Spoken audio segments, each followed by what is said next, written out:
Ok. Y les voy a compartir también mi Word como para ir, digamos, conversando sobre esto. Ya hice algo que no correspondía.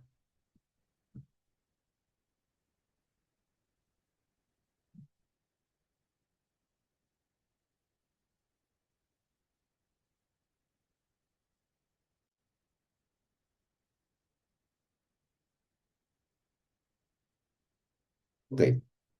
Hay tres factores que caracterizan la sociedad internacional de estados después de la Guerra Fría.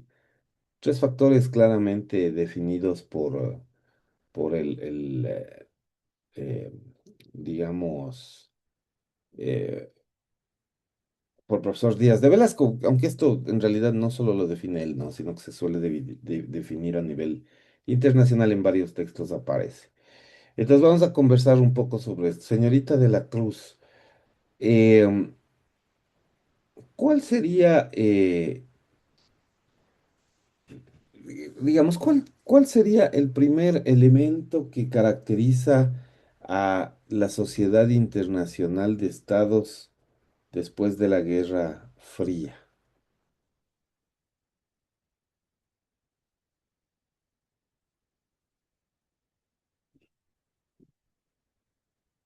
Em, Sería, o sea que hubo un cambio, una que apareció mayor globalización, también crecieron las relaciones económicas internacionales, también hubo esa, o sea, cooperación entre los países, pero también, o sea, el derecho internacional se adaptó a diferentes desafíos, desafíos mundiales como eso, la globalización, también hubo problemas como las migraciones, A ver, etc. pero vamos, ya, digamos que siempre, normalmente siempre en la historia mundial hay un grupo de temas, ¿no? Que son trascendentes, pero vamos a colocarnos un poco en perspectiva, ¿no?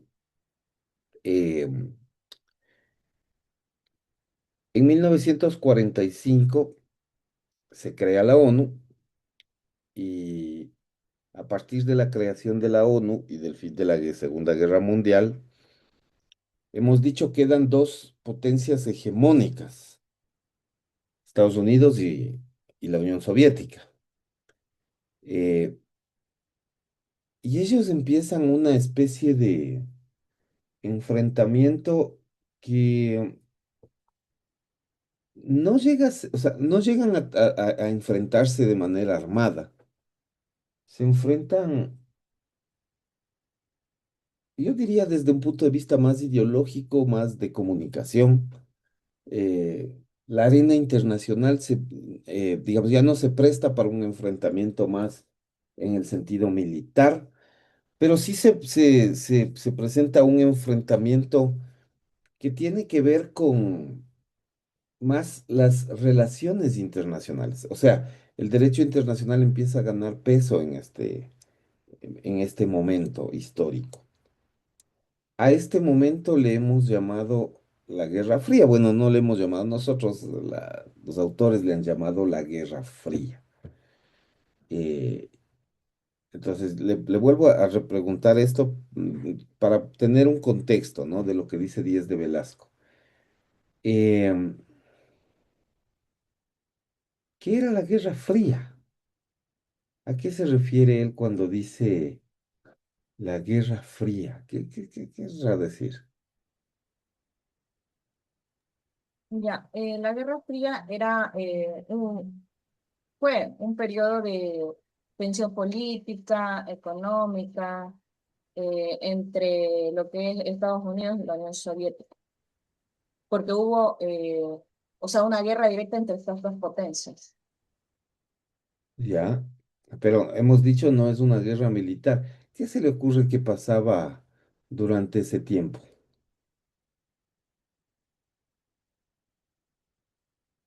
¿Ha escuchado usted a comentar algo sobre el tema de la Guerra Fría y de cómo operaba, cómo funcionaba? ¿Algún rato? ¿Ha escuchado hablar de eso? O sea, lo que sé es eso, profe, que hubo, o sea, hubo tensión política entre la Unión Soviética y Estados Unidos, hubo también espionaje, Ujú. eh, eh, como es, eh, competencias militares, etc. Cuando usted dice competencias militares, por ejemplo, ¿qué se le ocurre que pasaba? ¿Qué significaba eso de competencias militares?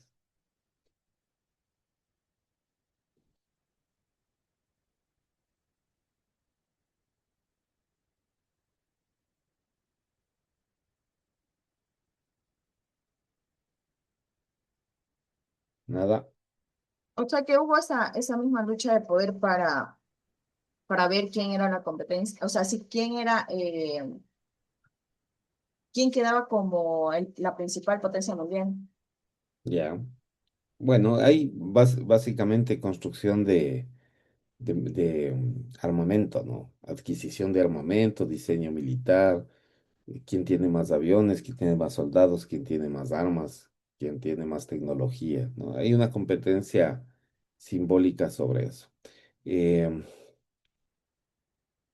Tenía pensado pasarles más tarde el video, pero quizás valga la pena mostrarles un poco qué significó esto de la Guerra Fría. Les voy a, les voy a pasar este videito. Voy a compartir este video para... eh,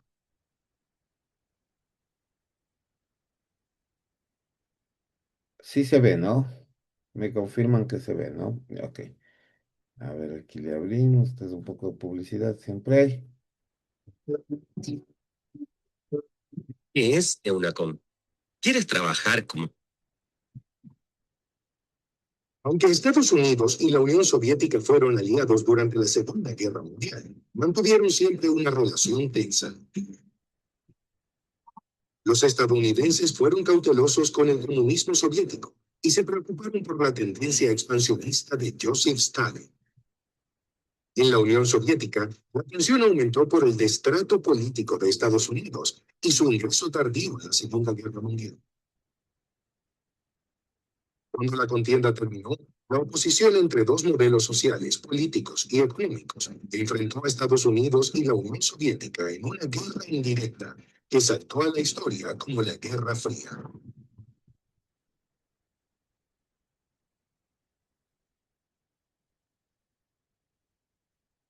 La tensión política dio paso a una inédita acumulación de armas e inició una carrera armamentista entre soviéticos y estadounidenses. En 1949, tras probar su propia bomba atómica, la Unión Soviética respondió al anuncio estadounidense de construir una superbomba de hidrógeno con un plan idéntico. La amenaza de aniquilación nuclear tuvo un gran impacto en la sociedad estadounidense, que construyó refugios antiaéreos y practicó simulacros de ataque. Durante las décadas de 1950 y 1960, la industria del cine horrorizó a los espectadores con una aluvión de películas basadas en la devastación nuclear y las criaturas mutantes.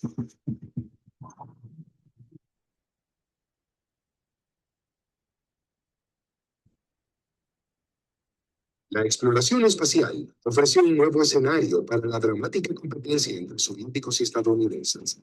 El 4 de octubre de 1957, un misil balístico intercontinental soviético lanzó el primer satélite artificial del mundo y el primer objeto hecho por el hombre que orbitó la Tierra. En 1958, en el lanzamiento de su propio satélite, Estados Unidos ingresó formalmente a la denominada carrera espacial, que coronó con la llegada del hombre a la Luna en 1969.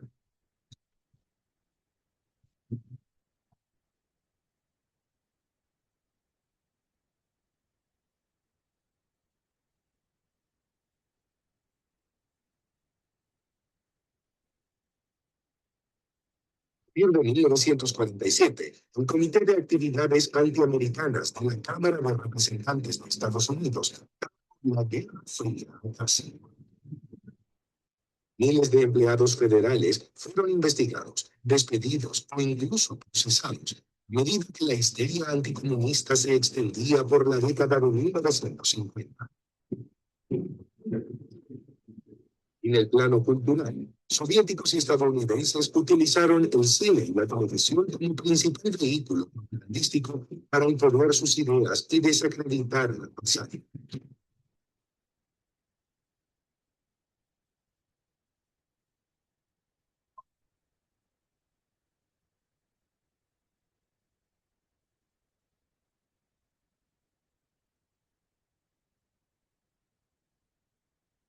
Profe, disculpe, ¿es mi impresión o no se escucha el video? Ah, perdón, ¿alguien me decía algo? Es que se escucha por tramos el video. ¿El resto escucha así o si escuchan bien? No, yo también ahorita dejé de escuchar. Sí se escuchaba hasta hace un rato, pero ahorita ya no se escucha, pero Ah, puede ser el internet. A ver, le regreso un poquito para ver si es que no se corta. Puede ser el internet, ese es un suele ser un problema. A ver, veamos. La Luna de 1969. Ahí, ¿se escuchó mejor? No, profesor, lo que pasa es como que se pausa. O sea, la verdad es O que sea, el audio no se escucha bien, se escucha, digamos, por partes. ya, o sea, bueno, lo que pasa es que yo sí le escucho bien a ese audio, pero no sé si el resto sigue teniendo el problema o se mejoró. o sea, ahorita se escuchó, pero es verdad, o sea, se escucha un ratito y luego ya como que no se escucha. Ok, bueno, vamos a hacer una cosa. Yo les voy a terminar de pasar y luego les pongo el link para que vuelvan a escucharlo, ¿ya? En todo caso, como para tener una visión, ¿no? Del tema.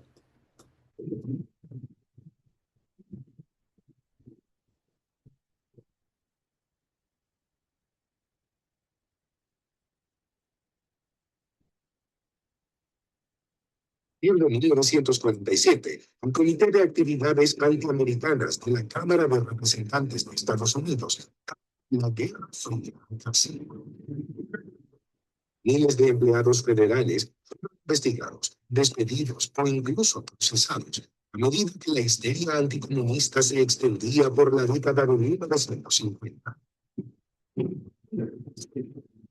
En el plano cultural, soviéticos y estadounidenses utilizaron el cine y la televisión como principal vehículo propagandístico para imponer sus ideas y desacreditar al adversario.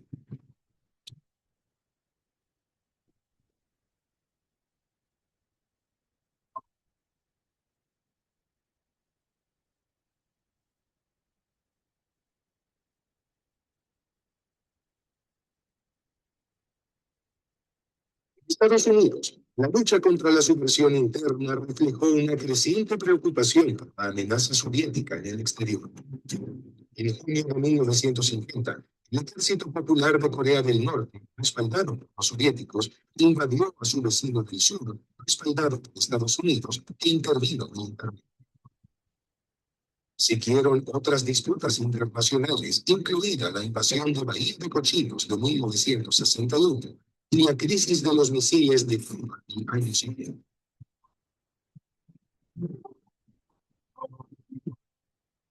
Durante los años siguientes, Estados Unidos y la Unión Soviética firmaron un tratado que prohibió la fabricación de misiles nucleares, que redujo la amenaza de una guerra nuclear.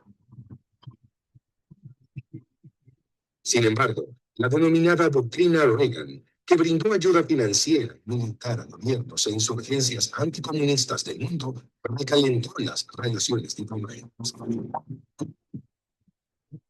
Mientras Reagan luchaba contra el comunismo en Centroamérica, la Unión Soviética se desintegraba al ritmo de una profunda crisis económica y política. En 1985, el primer ministro Gorbachev redefinió la relación soviética con el mundo mediante las reformas Glasnost, de apertura política, y Perestroika, de apertura económica. Hacia 1989, todos los demás estados comunistas de la región reemplazaron su gobierno por uno no comunista, y la influencia soviética en Europa del Este se derrumbó. En noviembre de ese año, también fue derrumbado el emblemático Muro de Berlín, acaso el símbolo más visible de la Guerra Fría. En 1991, la extinción de la Unión Soviética, la Guerra Fría terminó y la solapada victoria de Estados Unidos representó el triunfo definitivo del capitalismo.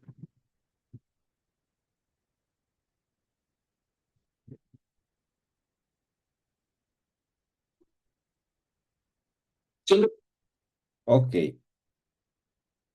bueno, no sé si, no sé si lograron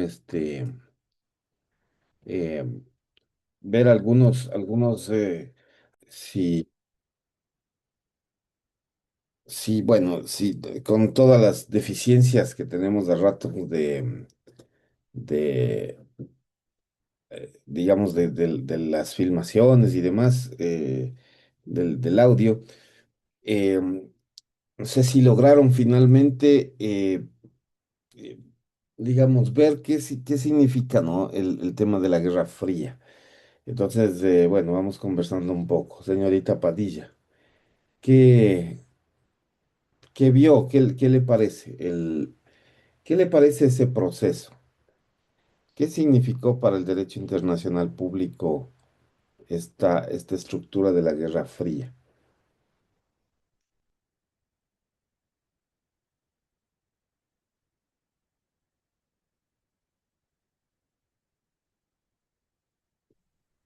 Ya, profesor, lo que yo entiendo por Guerra Fría es que, o sea, fue una guerra entre la Unión Soviética y Estados Unidos que, este, a pesar de que no hubo como guerra militar, ellos, digamos, tenían, ambos países tenían como armas nucleares, influencia política, económica, en tecnología y también conquista espacial.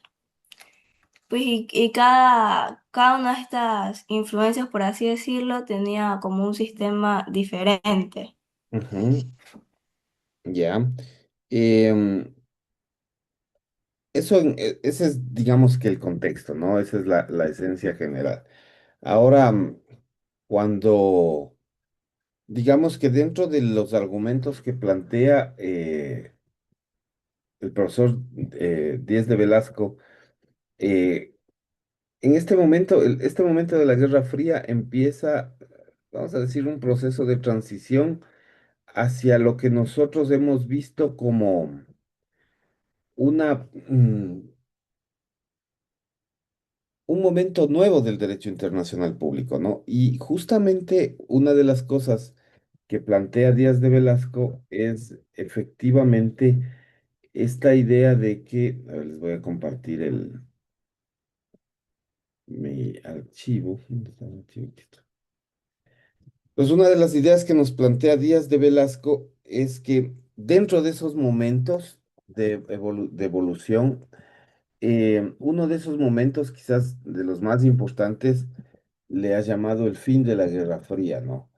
Entonces, este es un primer momento que para él es importante porque marca algunas características. Entonces, la pregunta sería, señorita Padilla, em, ¿qué significa o qué implicó en la práctica esta idea de el fin de la Guerra Fría? O sea, ¿en qué consistió? ¿Qué supuso ese cambio al que se refiere el profesor Díaz de Velasco como, digamos que la primera característica, el primer factor que marca la evolución de la sociedad internacional de estados a partir de 1945? ¿Qué significó para él este fin de la Guerra Fría, este proceso de fin?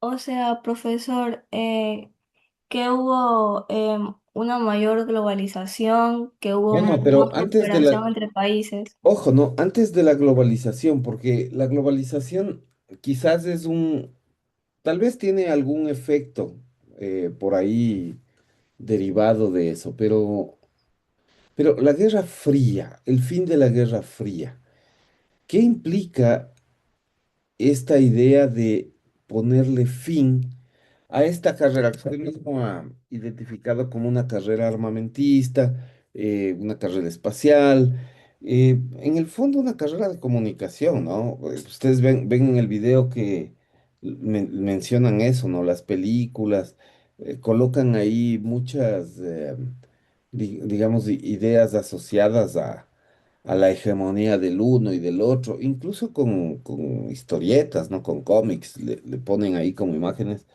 que son representativas de lo que pasaba en el mundo en ese momento. Es decir, una verdadera competencia por decidir quién es el más fuerte.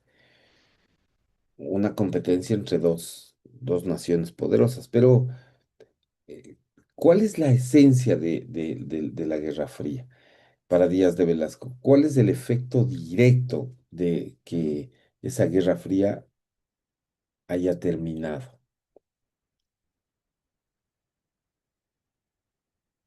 ¿Qué dice él en el texto?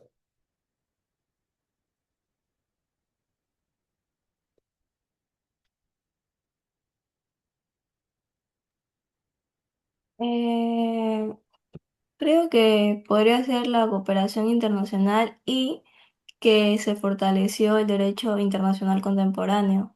A ver, vamos digamos, analizar ese punto. ¿Dónde está ese punto? ¿Dónde le tiene? ¿Me puede decir la página y el párrafo?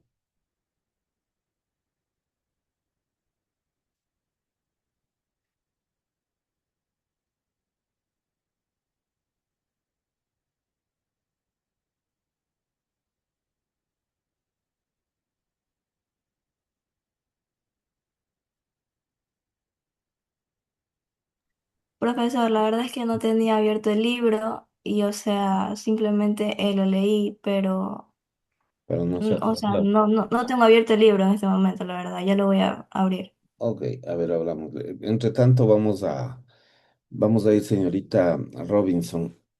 ¿Qué dice usted? ¿Cuál es la esencia de esta Guerra Fría? ¿Qué dice el profesor Díaz de Velasco?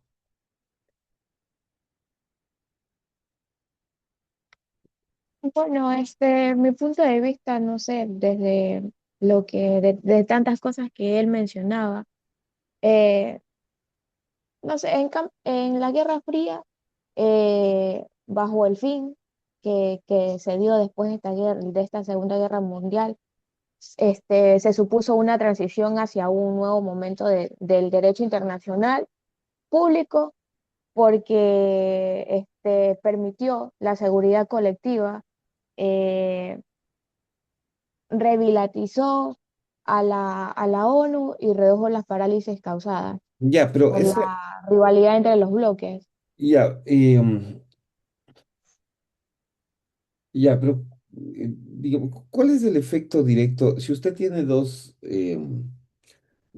potencias hegemónicas que están disputando una carrera, ¿cuál sería consecuentemente el efecto? O sea, tiene dos países ahí, fuertes, los dos, que se están enfrentando. ¿Qué es lo que tiene ahí? O sea, no, digamos, Díaz de Velasco súper claro en lo que él manifiesta. ¿Qué es lo que caracteriza a la época? En 1945 los dos ganan juntos la guerra, pero hay tensión entre ambos porque ambos representan algo diferente.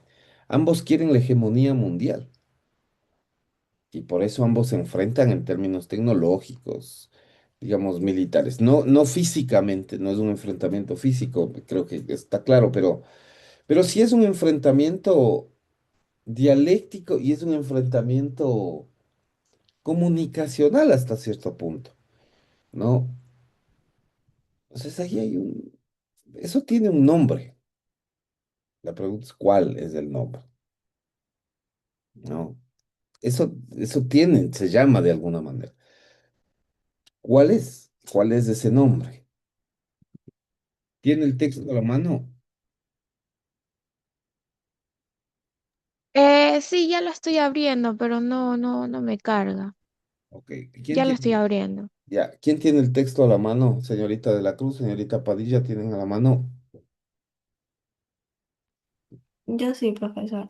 Ok, por favor, puede colocarse en el literal C de la página 68, en el título de la evolución de la sociedad internacional tras la Guerra Fría. Sí, profesor, ya estoy Ya. aquí. ¿Puede leer, por favor, qué es lo que dice ese texto? Los últimos 25 años han visto modificaciones de la sociedad internacional muy significativas que, si bien no nos permiten hablar de la aparición de un nuevo tipo histórico de derecho internacional, sí que marcan el fin de una etapa y el inicio de otra en la evolución del derecho internacional contemporáneo. Los factores que van a marcar dicha evolución son fundamentalmente tres. El fin de la Guerra Fría, con la consiguiente desaparición del sistema de equilibrio bipolar y la pretensión de configurar un nuevo orden político con una sola superpotencia hegemónica. Ok, El- fíjese, hasta ahí, gracias, hasta ahí hay una descripción, o sea, esa descripción que él hace de este primer elemento que es el fin de la Guerra Fría, esa descripción resume todo el resto, es un resumen súper puntual y súper bueno, ¿no? Súper bueno, y es una frase nomás. Entonces, ¿qué es lo que dice? ¿Qué implicaba la Guerra Fría? Usted acaba de leer ahorita. ¿Qué implicaba la Guerra Fría? ¿En qué consistía? no sé si es configurar un nuevo orden político Eso es el fin de la Guerra Fría. Pero, ¿qué le dice antes? Dice que y había un desaparición sistema, del sistema del equilibrio bipolar. había, Eso. eso, claro, había un sistema de equilibrio bipolar. ¿Qué significa eso? ¿A qué le suena? ¿Qué es un sistema de equilibrio bipolar?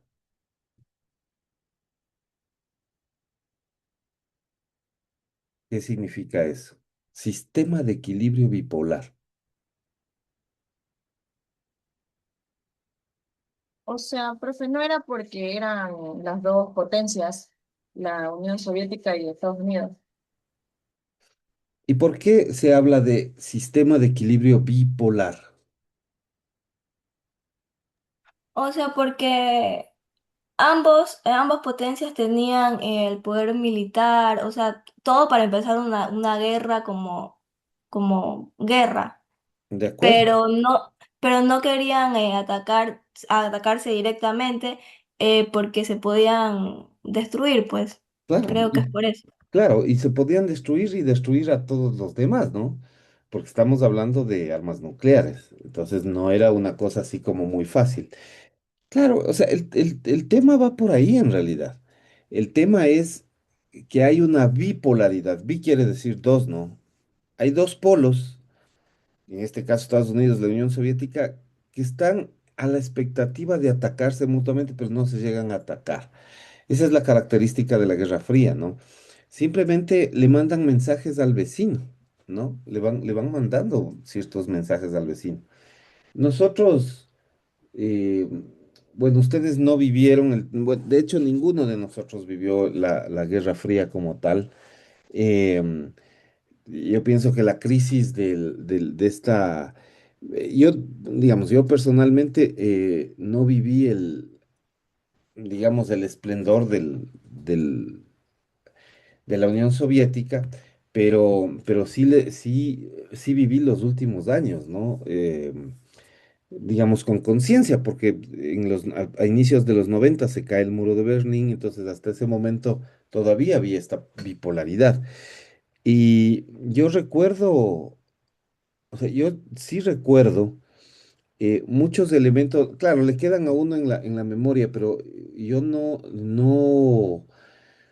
Digamos que no tengo una conciencia plena en ese momento de qué es lo que significaba todo esto, porque nosotros éramos de alguna manera víctimas de la comunicación, ¿no? Y a nosotros no nos llegaba la comunicación rusa o la comunicación soviética, nos llegaba lo que Estados Unidos decía. Eso es lo que nosotros consumimos durante años. Y entonces yo, por ejemplo, yo recuerdo que cuando era niño, em, yo hasta ahora me acuerdo, yo, bueno, no sé, ustedes son muy jóvenes, había ahora le dicen como una saga, le dicen, ¿no? Ahora, una saga, estas películas que vienen en paquetes de tres, de cuatro, ¿no? Una saga. Y entonces había una saga que es la historia de Rocky, que es un boxeador, ¿no? Un boxeador estadounidense. Y entonces, esta es una película súper vieja, es una película de los setentas que fue una saga. Como fue exitosa Rocky, pues hicieron una continuación, que es Rocky 2 y luego Rocky 3 y Rocky 4. Yo era bebé todavía en ese momento, pero cuando ya apareció Rocky 4, yo me acuerdo con mucha claridad. Y les cuento eso porque en realidad ese es el manejo que se tenía de la Guerra Fría en ese momento. Pero claro, yo debo haber tenido unos 8 años en ese entonces, que es más o menos 1984, cuando sale Rocky 4, era la cuarta película, y en la imagen yo la tengo grabada todavía, porque a mí mi abuelita me llevó a ver el cine, a ver esta película, a ella le encantaban estas películas de boxeadores y de luchas y de tal. Entonces ya me llevó al cine y yo recuerdo claramente la imagen inicial. La imagen inicial eran dos guantes de boxeo. Un guante estaba con la bandera de Estados Unidos y el otro guante con la bandera de la Unión Soviética y se encontraban en la pantalla, ¿no? Los dos guantes. Eh, Esa es una imagen, o sea, digamos, estamos hablando, yo tenía 8 años en ese momento, pero a mí me quedó grabada esa imagen el resto de la vida. O sea, siempre, digamos, yo tengo presente. Cuando yo leo estos textos, esa es la imagen que se me viene a la cabeza. La Guerra Fría era realmente eso. No era eh, digamos, no era un enfrentamiento, como hemos dicho ya, bélico, pero era un enfrentamiento a nivel comunicacional, ¿no?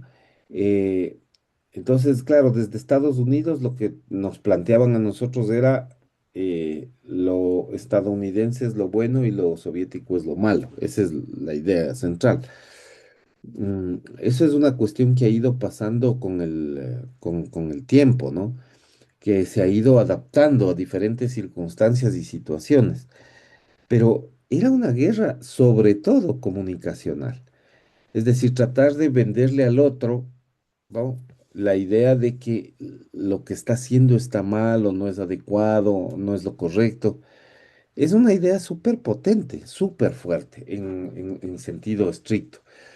Entonces, este sistema bipolar es el que va a gobernar el mundo durante probablemente los siguientes 40 años, ¿no? De la humanidad, desde el 45 hasta los 90, 45 años más quizás. Entonces, claro, es súper importante eso en materia de derecho internacional porque te plantea la necesidad de hacer acuerdos escritos, ¿no?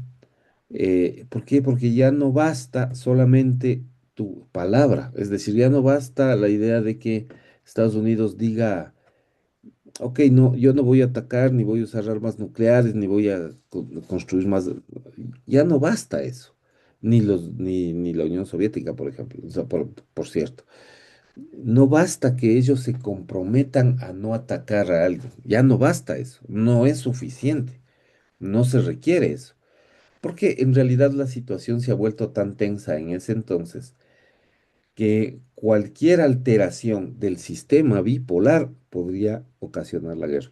Entonces, como ustedes ven en el video que les acabo de mostrar, ellos llegan a la necesidad, digamos, Ronald Reagan, ahí se le ve al expresidente de Estados Unidos, Ronald Reagan, con su homólogo de la Unión Soviética, Mikhail Gorbachev, suscribiendo un acuerdo de desarme, o sea, un acuerdo internacional que es para nosotros lo fundamental, ¿no?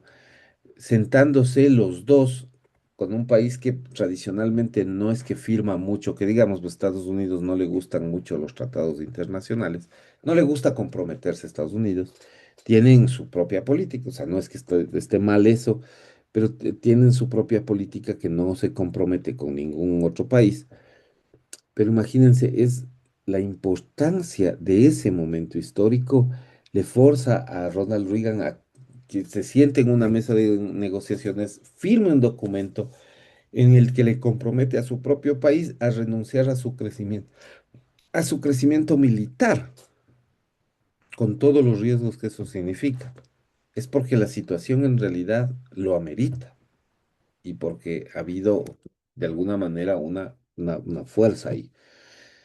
Y claro, esto evidentemente va a recaer en la idea de que si había polaridad, había bipolaridad, habían dos, vamos a decir, dos estructuras grandes ahí de poder. Una de esas estructuras debía quedarse con la hegemonía mundial, ¿no? Esa es la idea central. Entonces, me parece que por ahí va la cosa un poco. Eh, por eso es la importancia de esta etapa, ¿no? Y por eso es lo que hemos visto esta idea.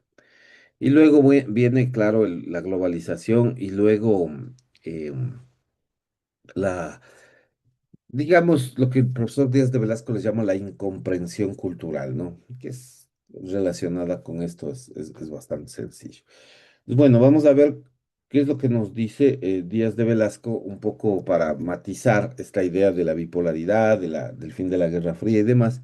Entonces, lo vamos a matizar un poco de manera puntual.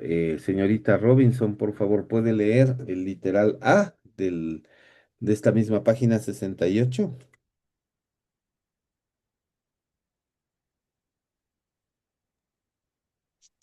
Literal A. Como antes hemos señalado, la aparición del bloque socialista fue un cambio de indudable importancia, pero Mm, no esencial para el fin del sistema anterior. Igualmente, el fin de la Guerra Fría, provocado precisamente por el desmoronamiento de uno de los bloques, el socialista, va a superar, a va a suponer, suponer. también una nueva situación del sistema internacional, Ujú. que aunque no supone un cambio radical del sistema, sí va a influir sustancialmente en la configuración del mismo. La nueva situación provocada por el fin de la bipolaridad intentará ser cubierta de forma distinta e incluso antagónicas. Así, un análisis de realidad nos muestra cómo junto a tendencias imperialistas basadas en una sola super- Superpotencia. superpotencia, van a cobrar también de la gran fuerza otras concepciones tendentes, Lentes. Ujú. eh, bien al reforzamiento de estructuras regionales, bien al Multilateralismo. multilateralismo en la gestión de intereses colectivos. Así, la Ujú. desaparición del Imperio Soviético va a dejar a los Estados Unidos como una superpotencia y estos, lejos de frenar su afán de poder, van a intentar aprovechar la oportunidad para consolidar más aún esa posición de superioridad. Su superioridad en el ámbito militar se verá reforzada presupuestariamente, llegando a tener un gasto militar que supera a los siguientes 10 estados del mundo que más gastan en defensa. Por otra parte, Una con concepción. una concepción de derechos internacionales como un instrumento y no al más importante de su política exterior y un simple elemento, y no necesariamente de carácter esencial.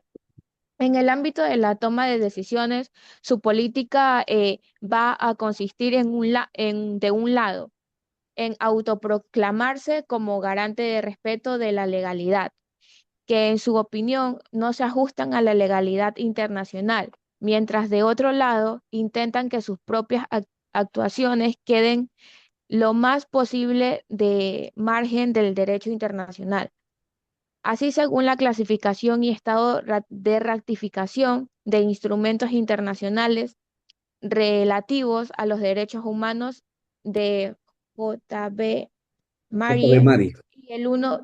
y el 1 de enero del 2003, Estados Unidos era el país del mundo junto a Bután, Bután, Kiribati y Kiribati y y Myanmar. Myanmar, que menos tratados de derechos humanos habían ratificado. No forma parte de casi ninguno de los tratados de desarme para más Más recientes, reciente, como el de prohibición de minas interpersona. antipersona. 10 de Bueno, Velasco, solo un paréntesis ahí, ¿no?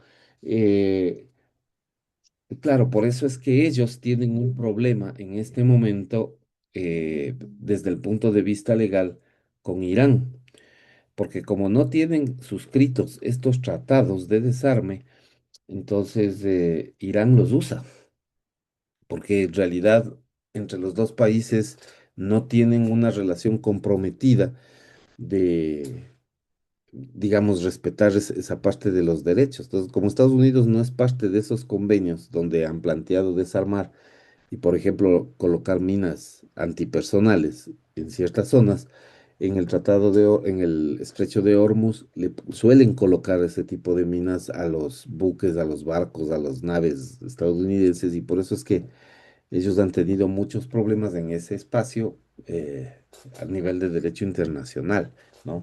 Eso como paréntesis, ¿no? Es casi siempre eso es el resultado eh, de la política exterior, ¿no? Cada país decide cómo debe hacerlo, pero fíjense ustedes que eso tiene consecuencias. Siga, por favor.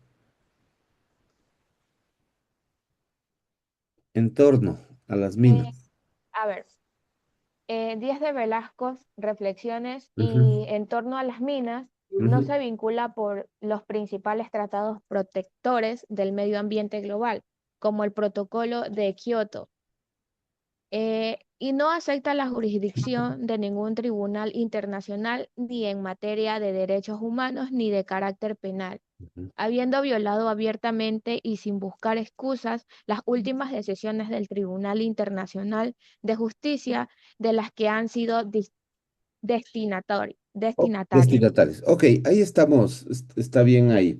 Em, Creo que es importante que nosotros veamos, em, digamos, en el momento en el cual, el momento histórico, en el cual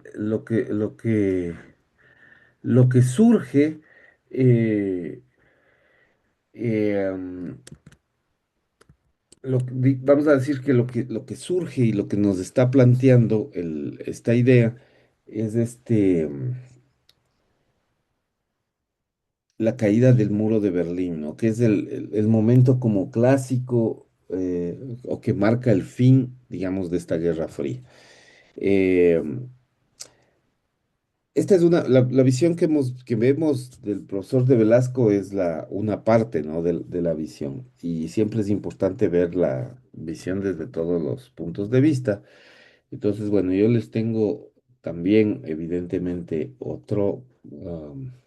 otra visión. Vamos a ver una visión un poco más, este, otra visión más hacia otra línea. Eh, y entonces, bueno, les voy a compartir esto, ¿no? Es otro video donde relatan cómo fue la caída del muro de Berlín, qué pasó, eh, cómo venía la situación, qué significaba de alguna manera esta idea de esta bipolaridad de la que hemos hablado, esta hegemonía, cómo se manifestaba ahí en la práctica. Porque una cosa es, digamos, estas ideas generales que nosotros hemos planteado sobre la carrera armamentista, carrera espacial, la comunicación, este tipo de cosas son bastante abstractas. Pero ¿qué pasaba en la práctica de los países a nivel mundial?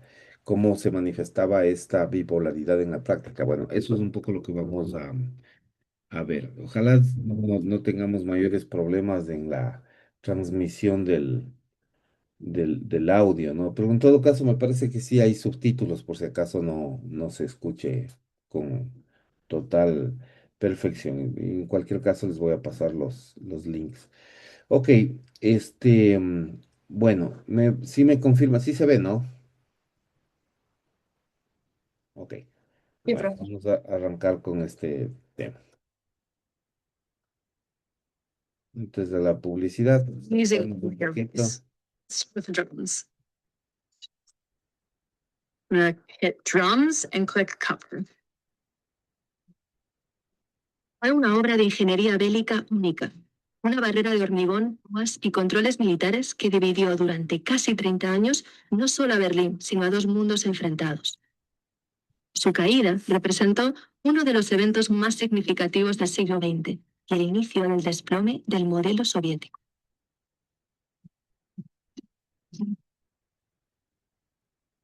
Tras ganar la Segunda Guerra Mundial, Estados Unidos, Francia, Reino Unido y la Unión Soviética acordaron dividir la derrotada Alemania en 4 zonas. Berlín quedó en la parte soviética, pero al ser la capital decidieron dividirla.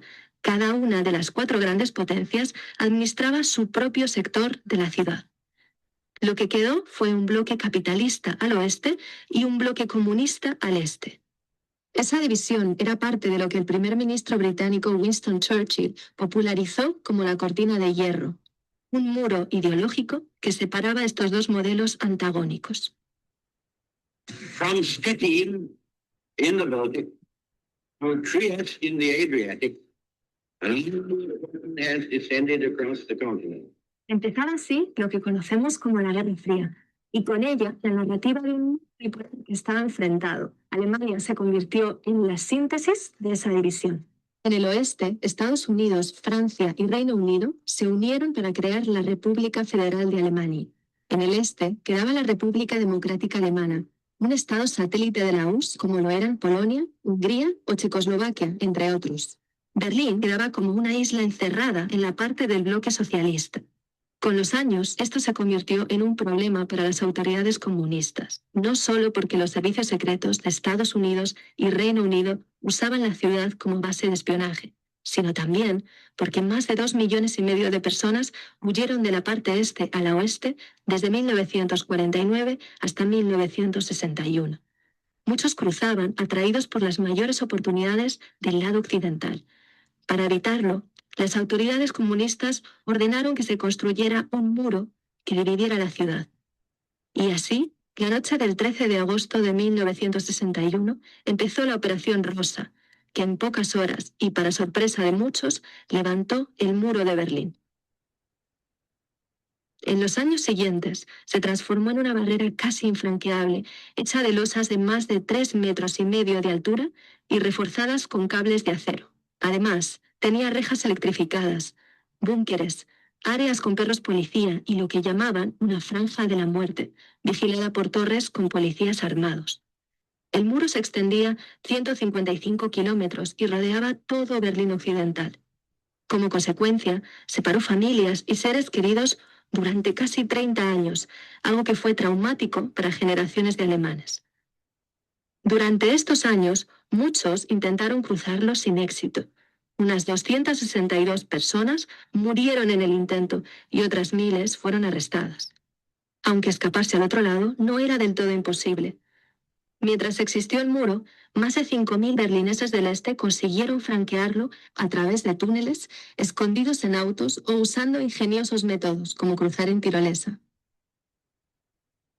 Pero a finales de los 80, la situación estaba destinada a cambiar radicalmente. Los gobiernos comunistas eran cada vez más corruptos e ineficientes. La Unión Soviética estaba viviendo una profunda crisis económica. Esta crisis estaba agravada por la costosa carrera armamentista con Estados Unidos y por la guerra en Afganistán. Eso le obligó a cortar la ayuda económica que había estado dando durante décadas a todos los países del bloque comunista, incluido Alemania Oriental. Todos esos problemas generaron un gran descontento social, al que el líder de la Unión Soviética, Mikhail Gorbachev, trató de dar respuesta emprendiendo una mayor apertura política y social, lo que se conoció como Glasnost. Gracias a ella, los ciudadanos y medios de comunicación de esos países empezaron a tener mayor libertad de expresión y a usarla para criticar a sus gobiernos. Convocaron inéditas huelgas y protestas en todos los países del bloque del Este. Sus ciudadanos estaban agotados de sufrir penurias y anhelaban un estilo de vida parecido al occidental. En Polonia, El movimiento sindical no comunista Solidaridad de Lech Walesa logró en junio de 1989 que se celebraran las primeras elecciones parcialmente libres en décadas. Ese mismo junio, Hungría abrió su frontera con Austria, lo que le permitió a miles de alemanes del este cruzar al bloque occidental en solo 2 meses. Y es durante esa ola de cambio cuando se produce la caída del muro de Berlín. En Alemania Oriental, el presidente Erich Honecker se enfrentó a protestas masivas, pero se resistió a abordar las demandas ciudadanas. Finalmente, Honecker renunció. Y el 9 de noviembre, el nuevo gobierno de Alemania del Este se vio forzado a introducir cambios, como por ejemplo permitir viajar fuera del bloque socialista. Se preveía que la medida se aplicara al día siguiente y con restricciones. Pero cuando un periodista preguntó a un alto funcionario de la RDA cuándo podrían empezar a viajar al otro lado, todo se precipitó.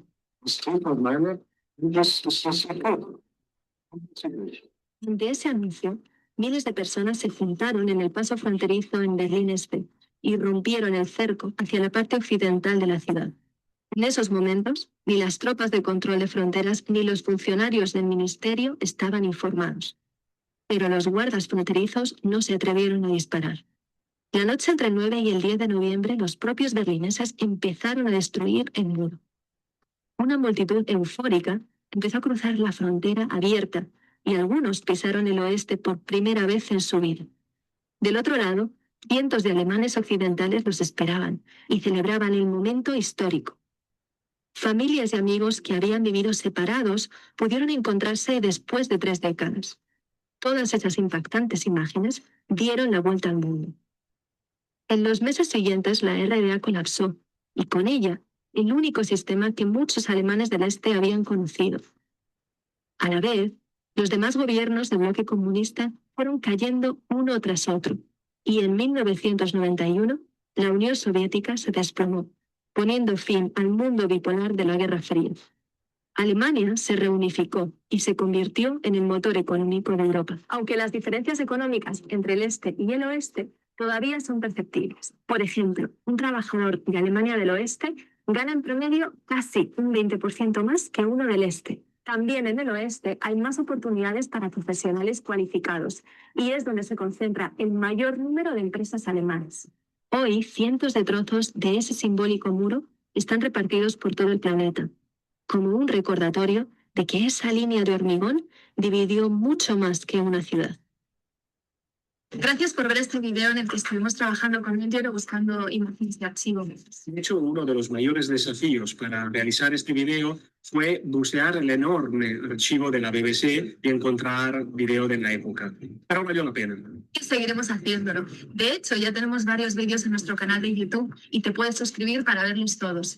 Y si te interesa algún tema que todavía no hayamos hecho, envíanos tus ideas a través de los comentarios. What if a simple sketch Ok, ¿no? Ahí está digamos, una recopilación de este tema, ¿no? De cómo funciona. Y, ¿alguna pregunta, alguna inquietud, algún comentario?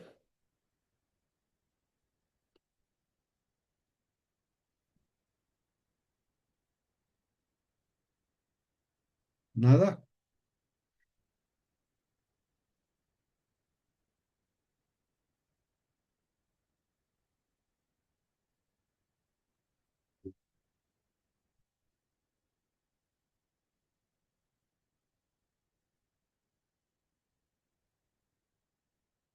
Ya. Ok, bueno, no hay mayores comentarios, ¿no? Ok. A ver, me salgo de aquí. Listo. Bueno, esto en cuanto a lo que hemos planteado como el fin de la Guerra Fría. Vamos a ver ahora el tema de la globalización, que es la otra parte, ¿no? Que nos plantea Díaz de Velasco, ¿no? Y aquí habría que decir un par de cosas que queden como resumen, que es el fin de la bipolaridad, que implica eso, y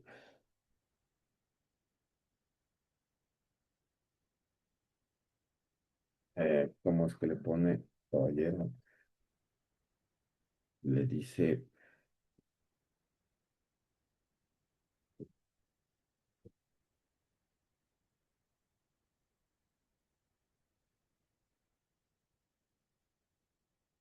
bien, listo. Bueno, y esta es la idea, ¿no? Eh,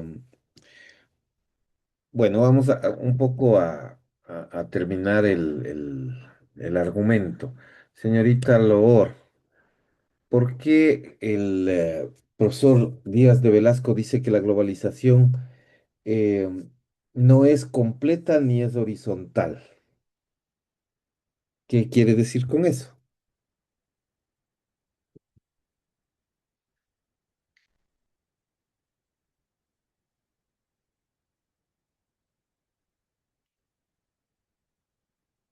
señorita Loor?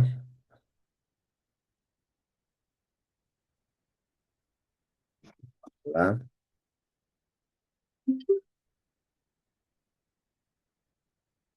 ¿Verdad? Bueno, señorita Lozada, ¿por qué dirá el profesor Díaz de Velasco que la globalización no es completa ni en términos horizontales ni verticales? ¿Qué significa eso? Porque, o sea, habla de estados que no, o sea, no tienen o sea, carecen de estos intereses económicos y, Ok, y algunos estratégicos, o sea, estamos como coloquialmente se le llama, o sea, actualmente no está bien, pero es subdesarrollado, ya. que ahora no está bien eso. Pero bueno, la cosa es que estos países, al carecer de estos intereses, no pueden o sea, ¿cómo lo explico?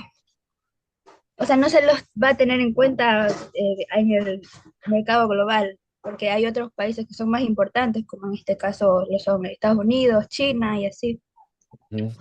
Ah, ok, perfecto. Y eso, bueno, eso horizontalmente. ¿Y verticalmente a qué se referirá?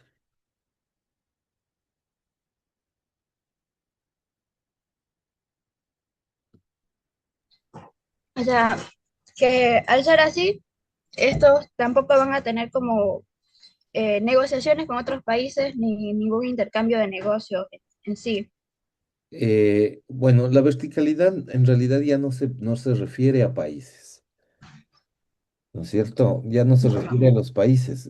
La horizontalidad se refiere a los países porque en términos estrictos, en materia internacional, los países, aunque sea teóricamente, somos iguales en cierta medida. Yo sé que en la práctica quizás no del todo. Pero en teoría, en el derecho internacional público, los países somos todos actores de un mismo sistema y por lo tanto somos iguales, al menos en O sea, teoría. Pero verticalmente, dígame, dígame. se dice o sea, le nombra en sí como estados y le da una denominación que dice como estados parias. Sí, sí, pero eso es la horizontalidad. O sea, lo que le quiero decir es la horizontalidad, que es lo que usted explicó, sí, por qué la globalización no se aplica a todos los países en sentido horizontal. No es completo horizontalmente. Está muy bien lo que ha dicho. Usted usó la palabra subdesarrollados. Ese es un sinónimo para este caso de los países parias. Lo que le preguntaba es, claro, el profesor Díaz de Velasco dice que la globalización no es completa ni en sentido horizontal, esto quiere decir los países, ¿no? Pero también nos habla de un sentido vertical. Entonces la pregunta era, ¿a qué se refiere con ese sentido vertical? Dice que no todo se globaliza. No todo se globaliza. ¿Qué significa eso de que no todo se globaliza? ¿Qué no se globaliza, por ejemplo?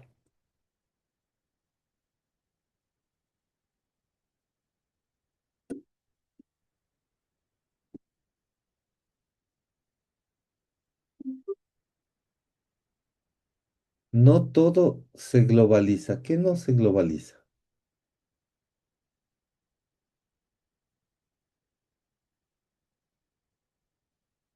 la protección del medio ambiente también habla ahí un poco. Sí, ese es un tema que lamentablemente no está globalizado, ¿no? No todos pueden tomar las medidas oportunas, pero en realidad no todos los productos se globalizan, ¿no? La verticalidad tiene que ver con los productos globalizados.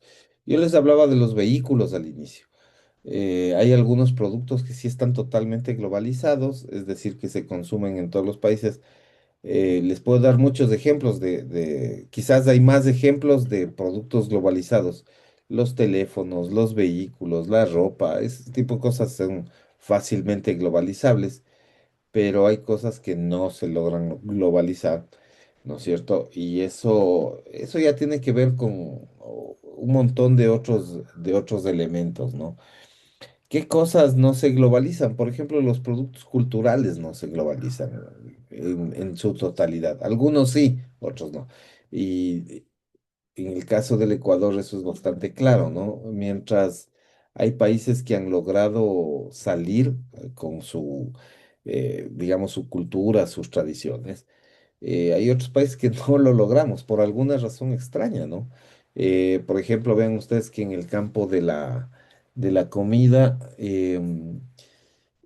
hay países que han logrado globalizar su gastronomía de una manera, yo les diría, súper exitosa. Los italianos, por ejemplo, la comida italiana está presente en prácticamente todo el mundo.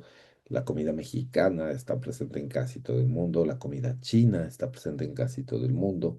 La comida peruana se ha hecho muy conocida y muy apreciada en todo el mundo.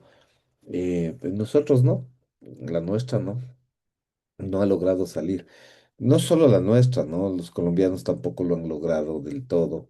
Quizás por ahí los argentinos, los brasileños. No lo logramos. ¿Por qué? Es difícil de saberlo, ¿no? Es difícil dar una razón para eso. No tiene que ver necesariamente con digamos, con estas ideas globalizantes. Eh, no sé, a la gente simplemente o hicieron una muy buena, quizá tiene que ver con el proceso de comunicación cultural, ¿no? Que se logra hacer en muchos sentidos. Y algunos procesos culturales tampoco se han logrado. Em, Algunos productos que son tradicionales, muchas veces se hacen internacionales. Por ejemplo, el Ecuador tiene un caso bien particular, el de los sombreros de paja toquilla de Manabí, ¿no? Creo que Montecristi. Eh, Esos sombreros son conocidos a nivel mundial. Sin embargo, eh, por una razón súper extraña, no se conocen como sombreros de paja toquilla o sombreros ecuatorianos, sino como Panama Hat, o sea, como sombrero de Panamá. Y no es fabricado en Panamá, es fabricado en el Ecuador. Es quizás una de las cosas que más se conocen de nosotros, pero se conocen con un nombre erróneo. Y sí se venden muy bien en todo el mundo. Todo el mundo conoce esos sombreros, súper eh, son súper famosos los sombreros de paja toquilla de Manabí, pero vean, es como extraño, ¿no? Pero se han globalizado con la idea de que son panameños.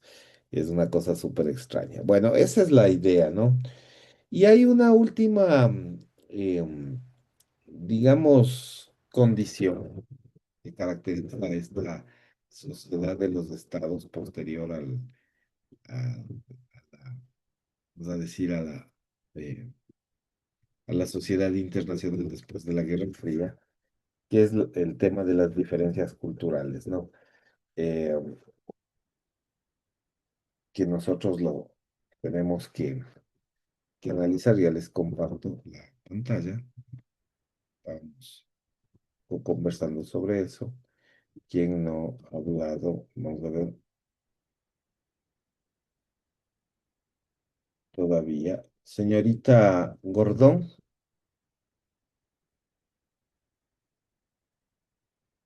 Sí, hola, profesor. ok.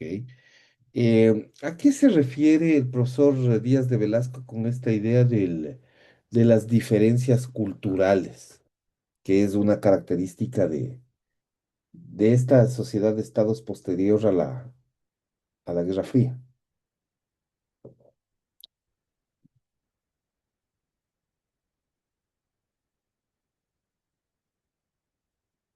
Si quiere, puede poner un ejemplo. Diferencias culturales, les llamo.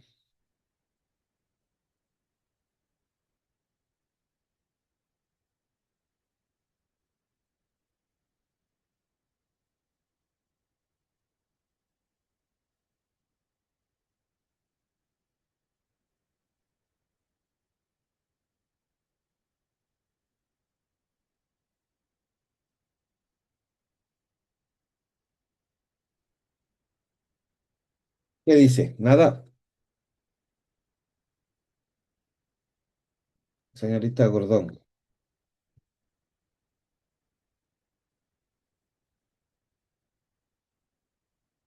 No, por favor. No. Señorita Lor,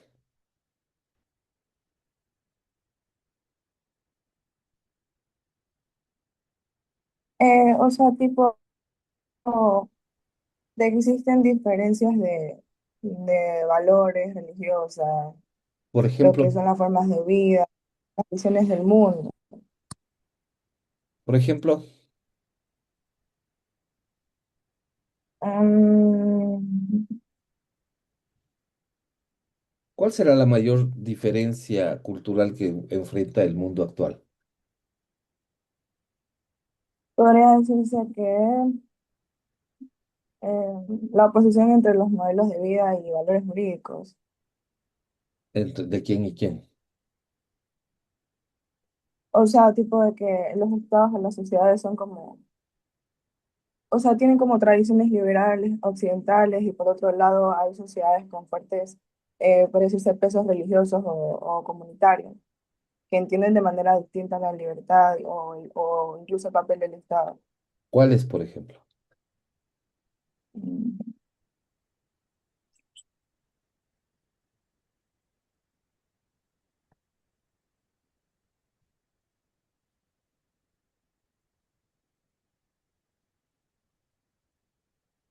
Nada. Profesor, sobre esto, yo creo que diferencias culturales y teniendo en cuenta que el libro se habla de como diferencias ideológicas, religiosas, en la actualidad esto sigue afectando porque podemos ver en países de o sea, como, no sé, musulmanes, que todavía limitan varios de los derechos de, específicamente de las mujeres con base a un tema religioso, mientras que acá en América es muy diferente y en Europa. Claro, o sea, quizás el origen de la guerra actual, eh, que, digamos, llevó a los Estados Unidos a enfrentarse a Irán, es justamente ese, ¿no? Es una diferencia religiosa entre el mundo judeo-cristiano y el mundo musulmán. O sea, recuerden eso que antes de que Estados Unidos se inmiscuya en la guerra, el origen de esa guerra es Israel-Palestina. Es una guerra religiosa entre Israel y Palestina. Eh, claro, quizás en Palestina armada por los grupos más extremos, ¿no? Por ahí Hezbollah o por ahí, digamos que eh, digamos, quizás aquellos grupos que operan fuera de la ley, pero Pero en el fondo, lo que tenemos ahí es un enfrentamiento cultural. Claro, lo que relata la señorita Lozada es algo que pasa comúnmente, que es de estas diferencias, por ejemplo, en el trato que los musulmanes tienen en relación a las mujeres, ¿no? Que es muy diferente a lo que pasa en nuestras sociedades occidentales.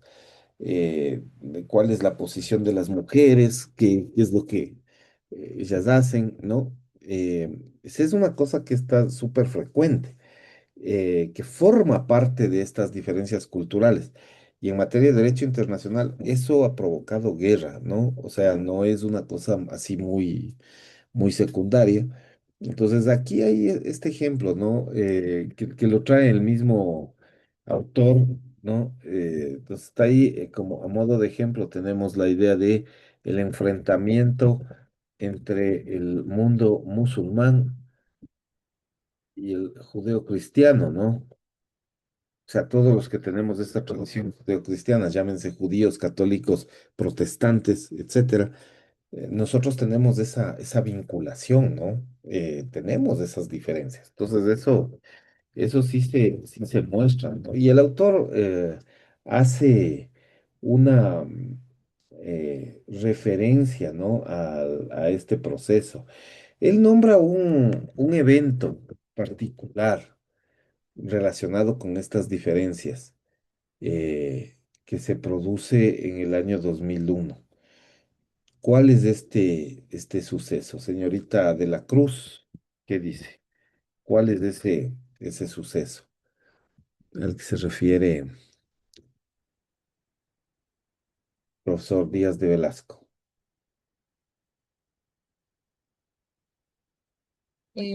Puede ser la pandemia, profe. Uno, pandemias 2025. Y no tiene mucho que ver en realidad, ¿no? La pandemia es un evento así como natural. Aquí estamos hablando de una diferencia cultural. ¿Cuál sería un evento? 2001, ¿qué pasó en el 2001? Importante.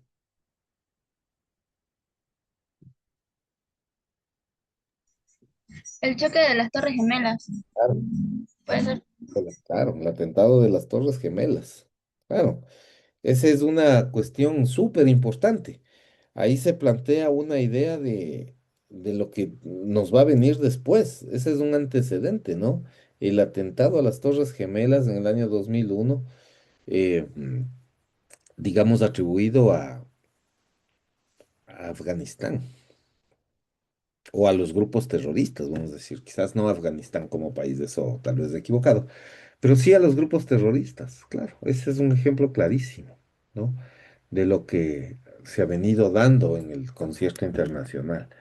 Entonces, ahí está, ¿no? Esa es un poco la tónica y es un poco la idea que nos plantea el autor. Bueno, pues llegamos finalmente a la sociedad internacional contemporánea, ¿no? Que es la última parte de la historia del derecho internacional público. Sociedad internacional contemporánea ya significa cómo se encuentra hoy en día y esta sociedad tiene varias características. Una primera característica es que se trata de una sociedad universal. Eh, Vamos a ver cuáles son esas, digamos, esas conjeturas que tienen que ver con la universalidad. ¿Ok?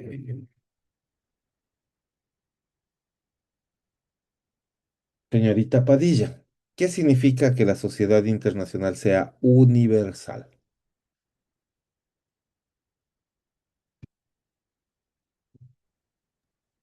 Dice que la sociedad internacional es universal, ya que forma parte de la misma y, y están ligados por el ordenamiento internacional general todos los estados de la Tierra. Ujú. Eh, en esencia, ahí lo que tenemos es una conjunción de estados, ¿no? ¿Cuál supone usted que es la institución que alberga a quizás no a todos, pero digamos, planteados que la universalidad implica totalidad, ¿no? Implica el total de estados del mundo.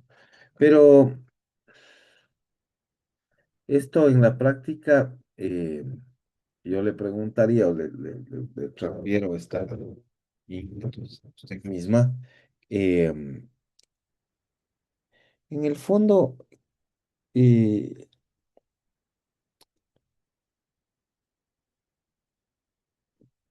¿qué institución o en qué espacio se reúnen estos países que están vinculados por una, digamos, esta idea de universalidad? Profesor, podría ser la ONU. No, no, no. Esa es esa es la respuesta correcta, ¿no? La ONU. Esa idea de universalidad nos da la Organización de Naciones Unidas, ¿no? Eso. Ok,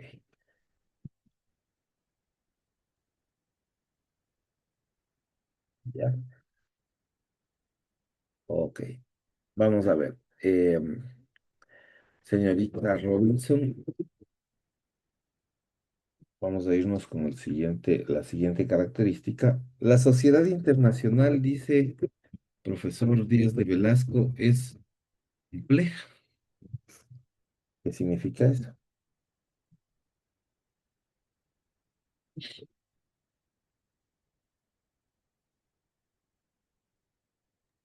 Bueno, en una parte él dice que eh, el sistema internacional es complejo por la impresionante lista de problemas que trae.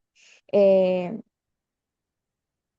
y, o sea, que es muy diversos, la lista de problemas muy diversos que son pendientes de resolver en su seno. Nos habla un poco de eso. Ujú. Eh, ¿Cuáles Por serían, la población y la pobreza extrema de muchos países. ya?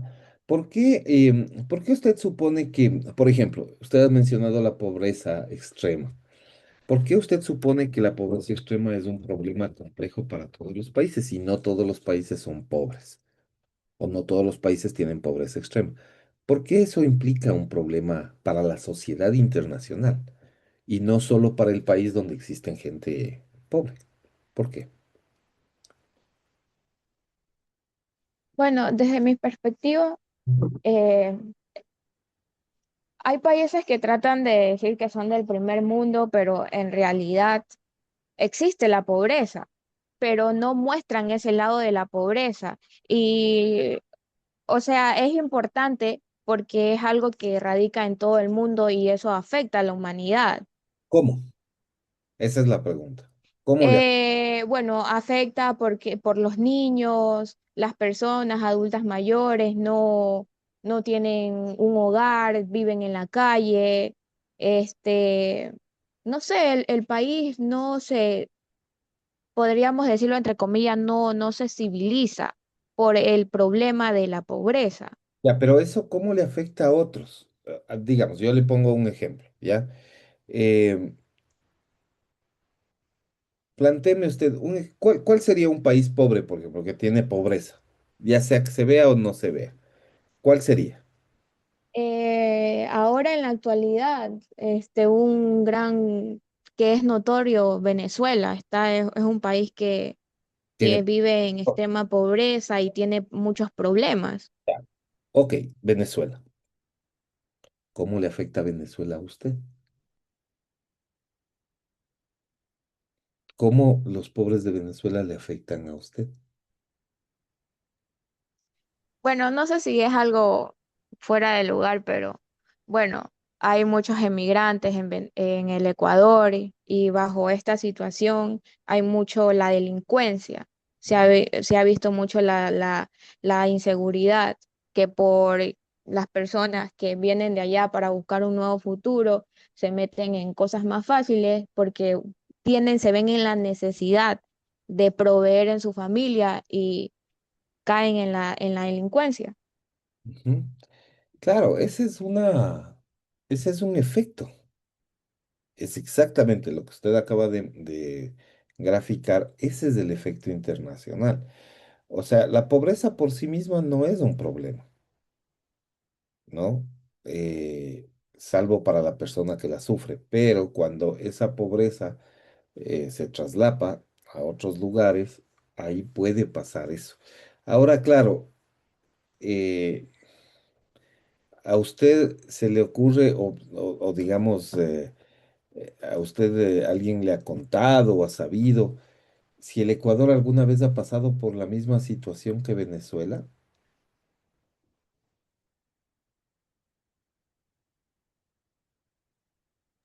Profesor, yo creo que sí hubo un tiempo que Ecuador tuvo problemas económicos y también hubieron muchos inmigrantes.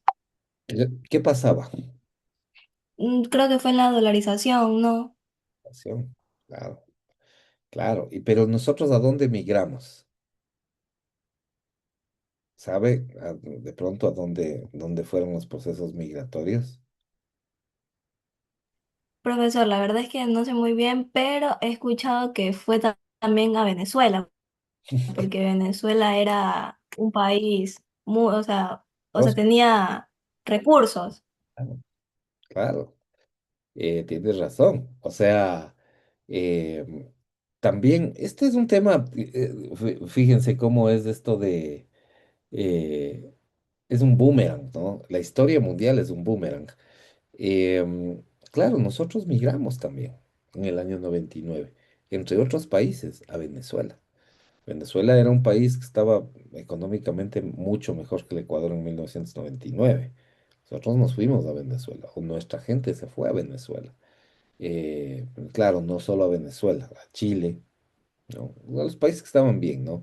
A Venezuela, a Chile, en ese momento a la Argentina, algunos, a España, a Italia y a Estados Unidos.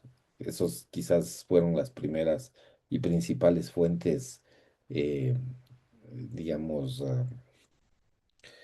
receptoras de ecuatorianos.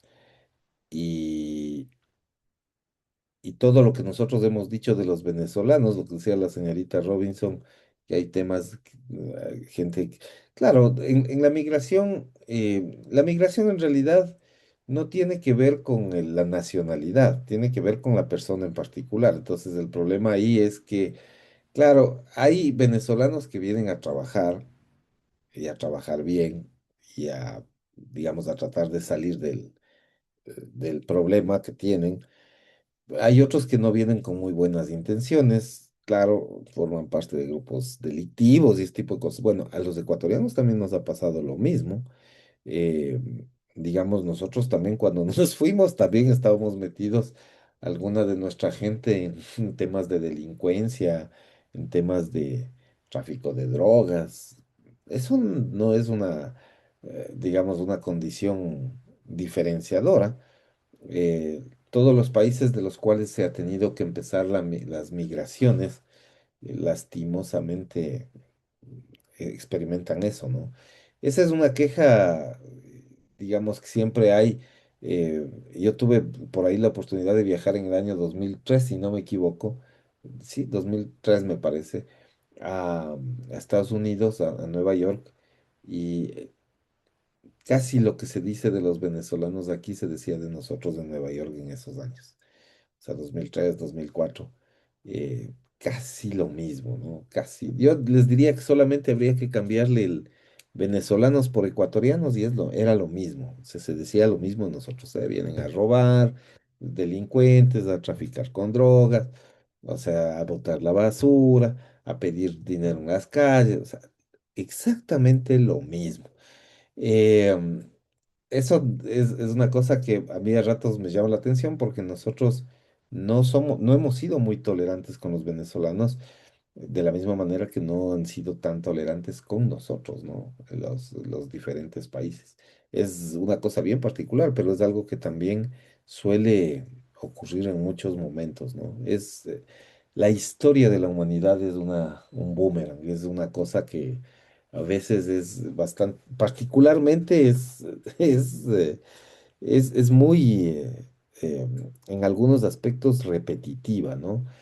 Cambian los lugares, cambian las épocas, cambian los actores, pero a veces las circunstancias como que suelen tender a ser las mismas. Ahora estamos enfrentando otra nueva oleada, ¿no? Una nueva crisis. Bueno, los venezolanos se están yendo del Ecuador porque al parecer nosotros no estamos tan bien que digamos. Hay muchos venezolanos que están saliendo ya del país, se están yendo a otros lados porque no la ven muy clara aquí. Y ahora Latinoamérica enfrenta otra ola nueva de otra gente que está saliendo, penosamente, son los hermanos argentinos, ellos se están yendo también de Argentina, está muy mala situación en Argentina al parecer, están saliendo ya.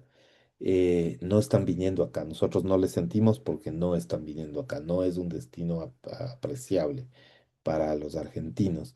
Los argentinos están yendo sí a Chile, se están yendo a Uruguay, los que pueden, se están yendo a España, Italia, Estados Unidos también. Eh, Como digo, nosotros no sentimos A tan México también me parece. claro a México de hecho, ¿no? De hecho. Eh, Porque son países que están económicamente mejor que el resto. Entonces, claro, van a buscar un espacio, ¿no? Es penoso eso, o sea, para todos los que nosotros somos países un poco endebles y nos toca ir a buscarnos la vida en otros lados a veces. Como digo, ya ahora no le sentimos a los argentinos de aquí porque nosotros no estamos muy bien, que digamos, pero en otros países les están sintiendo ya, o sea, están entrando ya y empiezan a haber quejas, o sea, uno va viendo, ¿no? Yo tengo amigos en Chile y entonces ya se empiezan a quejar porque es eso, ¿no? Entonces, claro, esas diferencias culturales son las que precisamente quizás causan un poco de problemas, ¿no? En nuestras procesos, ¿no? Y para nosotros esto implica una realidad compleja, ¿no? Eh, y es lo que el profesor eh, eh, el profesor Díaz de Velasco nos manifiesta, ¿no? Hay un problema de quizás aumento de la población eh, a manera de ejemplo, o la pobreza extrema, son elementos que hacen que la situación sea no tan fácil de, digamos, de procesar, ¿no? Bueno, esa es otra de las características de la sociedad internacional, ¿no? Contemporánea. Bueno, luego tenemos esta característica, la sociedad internacional es heterogénea. ¿Qué significa esto? Vamos a ver, señorita Robida. Profesor, le quería, bueno, disculpe que lo interrumpa, es que le quería hacer una petición. Lo que pasa es que quería pedirle permiso si me deja yo sentarme ya por este momento, por lo que eh, tengo un trabajo complejo que un profesor nos ha mandado a recorrer literalmente toda Esmeraldas para hacer como un informe de las notarías que hay aquí, todo, de todas las instituciones donde se ejerce la jurisdicción. Y pues en este tiempo hemos quedado con unos compañeros para reunirnos en grupo, porque como usted sabe que la delincuencia aquí en Esmeralda está muy fea y uno no puede salir solo. Este, quería preguntarle si me podría como que dejar este tiempito para poder ir a hacer eso. Igual yo voy a estar aquí conectada con el sonido alto, para aunque sea escuchar. Chévere, no hay problema. No hay Y problema. en cuanto yo sé que existe una lección, en cuanto a esa lección, no sé si la podría habilitar ahorita para tratar de rendirla ahorita. A ver, la lección, déjeme ver hasta qué hora está. Eh, La lección está de 10:30 a 11, profesor. a las 10:30 está. A ver, claro, ahí se va a abrir a las 10:30. A ver, déjeme le hago un pequeño ajuste ahí.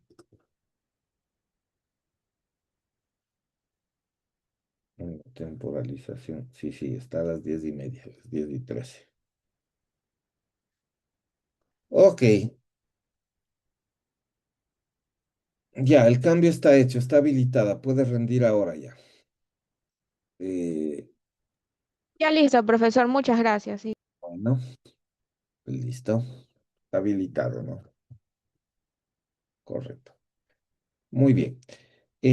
Bueno, vamos a intentar argumentar el resto. Este,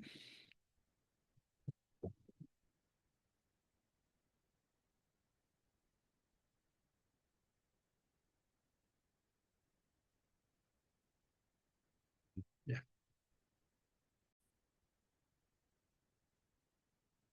Ok, veamos si se conecta el resto de compañeros, compañeras.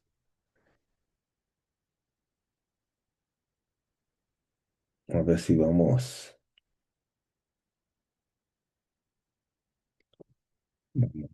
Bien, ¿no? Ya nos falta un poquito nada más. Ok, listo.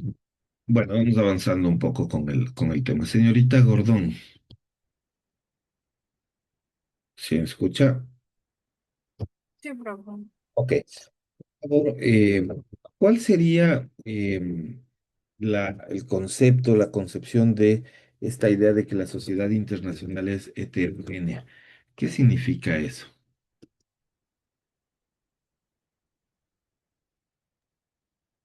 Profe, ¿podría repetir que se me va el internet?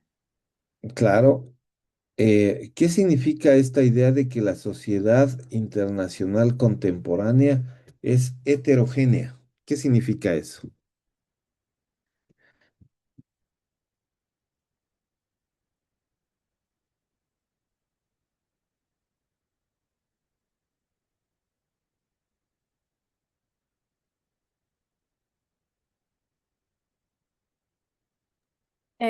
Que está formada por una gran diversidad de estados, pueblos, organizaciones.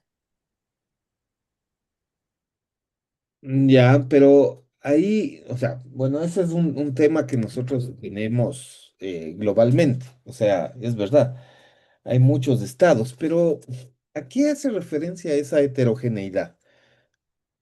Porque digamos que casi todo lo que implica una organización social muestra un número mayor o menor de actores, ¿no? Eso, digamos que eso es convencional, pero esa heterogeneidad, ¿a qué se refiere? Ese sería el tema, ¿no? Señorita Padilla, ¿qué dice? ¿Qué quiere decir algo? Eh, Dice que es heterogénea por la desmesurada desigualdad económica entre los estados desarrollados y los que están en desarrollo. Es un tema económico, ¿no? O sea, en el punto, desde el punto de vista eh, técnico, se refiere a un aspecto económico en realidad. El profesor, este, profesor Díaz de Velasco está hablándonos de una cuestión que está asociada a las diferencias de, de riqueza. Em, Eso, ¿por qué eso es importante? ¿Por qué nos plantea eso el autor? ¿Por por qué el hecho de que haya diferencias? O sea, siempre hay gente que tiene más dinero que otra, ¿no? Y en cuestión de los estados eso también sucede. Hay unos estados que tienen más recursos que otros en términos económicos. Pero ¿por qué eso es trascendente para el derecho internacional público? ¿Cuál es la idea de que nos plantee la heterogeneidad de los actores en la arena del derecho internacional? O sea, ¿cuál sería la importancia, la trascendencia? ¿Qué significa eso? Bueno, resumidas Yo cuentas. creo que implica bastante en la dependencia económica que algunos países tienen sobre otros y que, digamos, Estados Unidos de Estados Unidos se exporta bastantes cosas, mientras que de aquí se saca la materia prima, pero como no estamos tan desarrollados, tenemos que pedir los productos ya finalizados a otros países. Claro, esa es una de las trascendencias, ¿no? Ese es uno de los impactos. Claro, por supuesto, ese es el tema. O sea, en el fondo, la heterogeneidad no es un problema por sí mismo, salvo que coloca en condiciones de desigualdad a unos y a otros, ¿no? Y esas condiciones de desigualdad en materia de derecho internacional hace que los países que en teoría son iguales se vean distintos. Entonces, nosotros teóricamente estamos en igualdad de condiciones para negociar con cualquier país que se te ocurra, con Estados Unidos, con Inglaterra, con, no sé, con México, con Portugal, con Italia, con Alemania, con cualquiera, pero en la práctica no estamos en las mismas condiciones, porque nuestros intereses y nuestros beneficios probablemente no alcanzan a compararse con los intereses y beneficios que pueden tener otras naciones. La práctica del derecho internacional público es medio diferente a la teórica, ¿no? A la función teórica. Eh, Eso marca una diferencia bastante trascendente, ¿no? Y sí, ese sí es una cuestión importante. la sociedad internacional también tiene que ver con una idea de que es fragmentada. ¿Qué significa que la sociedad internacional de estados es fragmentada, señorita Loor?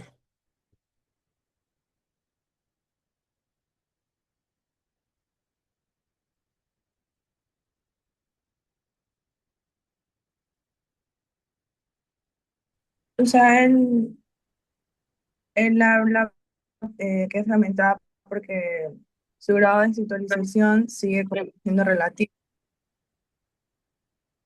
¿Qué significa eso de que el nivel de institucionalización siga siendo relativo?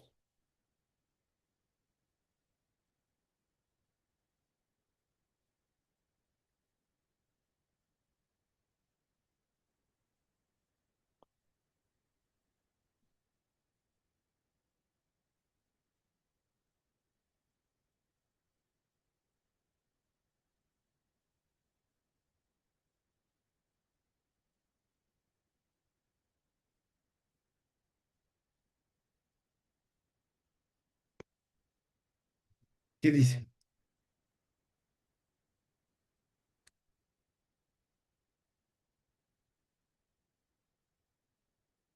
¿Qué significa eso?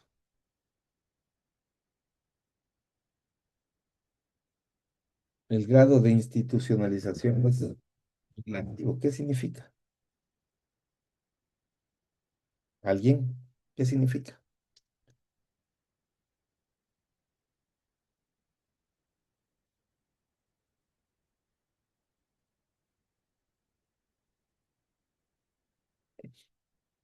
¿Nada? Profesor, no sé si esté bien, pero ¿No? creo que podría ser que existen instituciones internacionalmente que organizan y coordinan a los estados, Ajá. pero esas mismas instituciones tienen límites porque los estados podrían seguir siendo soberanos, o sea, mayor. En cierta medida sí tienes razón. Y quizás el peso recae en ciertas relaciones internacionales, o se ve, esa fragmentación se ve normalmente en relaciones internacionales. Cuando nosotros vemos lo que dice el profesor Díaz de Velasco, ¿no es cierto?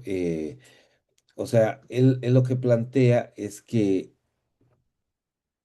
siempre, ¿no es cierto?, pueden las instituciones a nivel internacional organizarse a través de ciertas plataformas.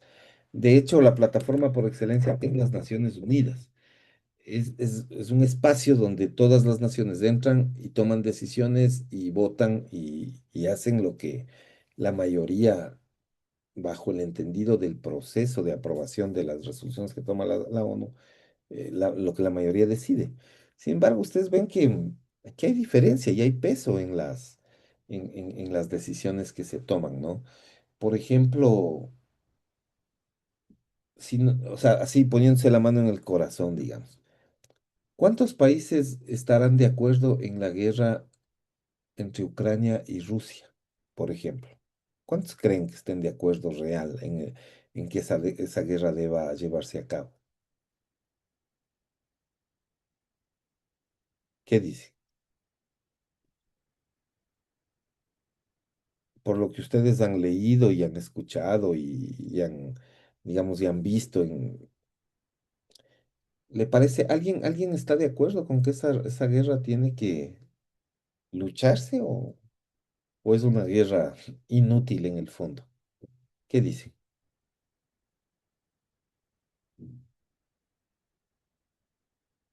Es importante mantener esa guerra para el mundo. ¿Qué dicen? ¿Alguien piensa que es importante o no? Nadie. Bueno, ahí el tema es un poco complejo porque quizás solo Rusia considera que esa guerra es válida, ¿no? Tal vez no hay ningún país del mundo que apoye eso. Es difícil pensar. Quizás digamos, ciertos países amigos de Rusia puedan estar medio de acuerdo con eso, pero ni así. Eh, Sin embargo, fíjense el peso que puede tener eso en las Naciones Unidas, que es un ente colegiado. Eh, no se puede dar fin a la guerra porque Rusia es uno de los países que forman parte del Consejo de Seguridad. Y las decisiones del Consejo de Seguridad solamente pueden tomarse por unanimidad. Entonces, si las Naciones Unidas, digamos, eh, que de hecho el planteamiento ha habido, ¿no? Planteamiento ha existido, de que, digamos, las Naciones Unidas le exijan a Rusia que cese el fuego contra Ucrania, dado que efectivamente los rusos son más poderosos que los ucranianos. eh, el tema ahí, la pregunta que nosotros nos podríamos hacer de manera súper clara es, oye, ¿realmente esto será posible? Solo Rusia está de acuerdo, pero como las decisiones en el Consejo de Seguridad son unánimes, solo basta que ellos estén en contra de la votación y ya no se puede hacer nada. Entonces, aquí hay un tema asociado a esta fragmentación. No es uniforme, pues, es fragmentario. No es completamente homogéneo, es heterogéneo, como hemos dicho ya en la característica anterior. Entonces, una de las cosas, de las peculiaridades del sistema de estados internacional es esa fragmentación, ¿no? Que existe. Quisiéramos que no exista, pero sí existe. Y eso es lo que pasa en la práctica internacional. Ok, bueno. Listo, nosotros nos vamos a quedar hasta ahí. El examen está abierto, aunque estaba previsto que se abra a las 10:30 de la mañana, para que tengan estos 30 minutos para hacerlo. Señorita Gordón, bueno, ya vi que me ha mandado el correo, pero lo único malo que yo veo es que, bueno, como está de tiempo y está, y no hay digamos, no hay una justificación ahí, lo que sí o sea, le voy a dejar actualizado el examen. Sin embargo, tome en cuenta que le voy a tomar sobre el 60%, eh, digamos, porque no, o sea, lo peor sería que pierda. De todas maneras, a ver si contacto con el coordinador para, eh, para ver si es que él me da alguna otra disposición, pero bueno, sea que me dé o no, yo ya le tomo el examen, le dejo aquí guardado como una excepción, eh, y para que pueda, para que pueda de todas formas rendir el parcial, ¿no? No se perjudique demasiado. Por el resto, pues ya sabemos que tienen que hacerlo, eh, siempre vía correo electrónico, no lo hagan fuera de esa vía porque siempre va a ser un poco eh, complicado, ¿no? A ver, Gordón, Romina Alejandra Gordón, ¿no? Sí, profesor. 21 es hoy. Ok, listo. Le dejo el examen abierto hasta las 11:30, ya, para que tenga tiempo de hacer los dos exámenes, el de hoy y el de la semana anterior. Entonces queda abierto, puede entrar a hacer el examen, ¿no? Le voy a tomar sobre el 60% porque eso es lo que usualmente yo le planteo y el resto, pues ya tendríamos ese tema. Ok, bueno, nos quedamos entonces ahí en la sociedad internacional contemporánea y esto vamos a seguir trabajándolo la semana siguiente. Ok, bueno, paro la grabación